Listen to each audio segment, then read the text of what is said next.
Port Blair కొత్త పేరు ఏమిటి? శ్రీ విజయపురం. Next question. కథక్ శాస్త్రీయ నృత్యం ఏ రాష్ట్రానికి చెందినది? ఉత్తరప్రదేశ్. నెక్స్ట్. గుస్సాడి నృత్యం గురించి సరైనది గుర్తించండి.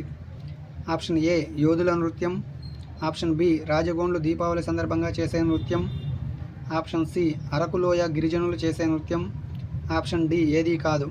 సరైన సమాధానం ఆప్షన్ బి రాజగోండ్లు దీపావళి సందర్భంగా చేసే నృత్యం.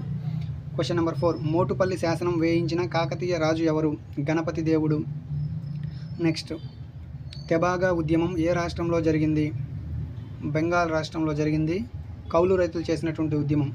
కట్టాల్సినటువంటి పన్ను 1/2 వంతు ఉంది, తాము పొందేది 1/2 వంతు అప్పుడు, కానీ 2/3 వంతు కావాలని చేసిన ఉద్యమం అది. సత్యశోధక సమాజం స్థాపించి కులమత సమానత్వానికై పోరాడింది ఎవరు? జ్యోతిరావు పూలే. Next question. టెలిస్కోప్ను కనుగొన్నది ఎవరు? గెలీలియో. పట్టుపురుగుల పెంపకంను ఏమని పిలుస్తారు? సెరికల్చర్.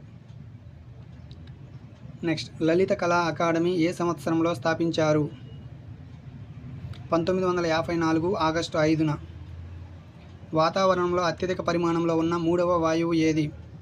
అత్యధికంగా ఉండే వాయువు నైట్రోజన్, 2వ అత్యధికం ఆక్సిజన్, 3వ అత్యధికం ఆర్గాన్. నెక్స్ట్ 4th వచ్చేసి కార్బన్ డైఆక్సైడ్. సూర్యుని ఉపరితలంపై ఉష్ణోగ్రత ఎంత? 6000 డిగ్రీల సెల్సియస్. విషవత్తులు అని ఏ రోజులను పేర్కొంటారు?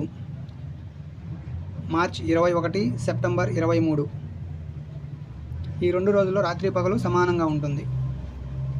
భారతదేశంలో ఖనిజాల నెలవంక అని ఏ పీఠభూమికి పేరు? చోటా నాగపూర్ పీఠభూమి. రతపాని టైగర్ రిజర్వ్ ఏ రాష్ట్రంలో కలదు? మధ్యప్రదేశ్. భోపాల్ గ్యాస్ దుర్ఘటనలో వెలువడిన వాయువు ఏది? Methyl isocyanate. సర్వోదయ ప్రణాళికను రూపొందించినది ఎవరు? శ్రీ జయప్రకాష్ నారాయణ. మహల్వారీ పద్ధతిని ప్రవేశపెట్టిన గవర్నర్ జనరల్ ఎవరు? William Bentinck. ఒలింపిక్ రింగ్స్లో ఎరుపు రంగు రింగు ఏ ఖండాన్ని సూచిస్తుంది? అమెరికా ఖండాన్ని సూచిస్తుంది. నెక్స్ట్. చెస్ గ్రాండ్ మాస్టర్ హోదా పొందిన మొదటి భారతీయుడు ఎవరు? విశ్వనాథన్ ఆనంద్.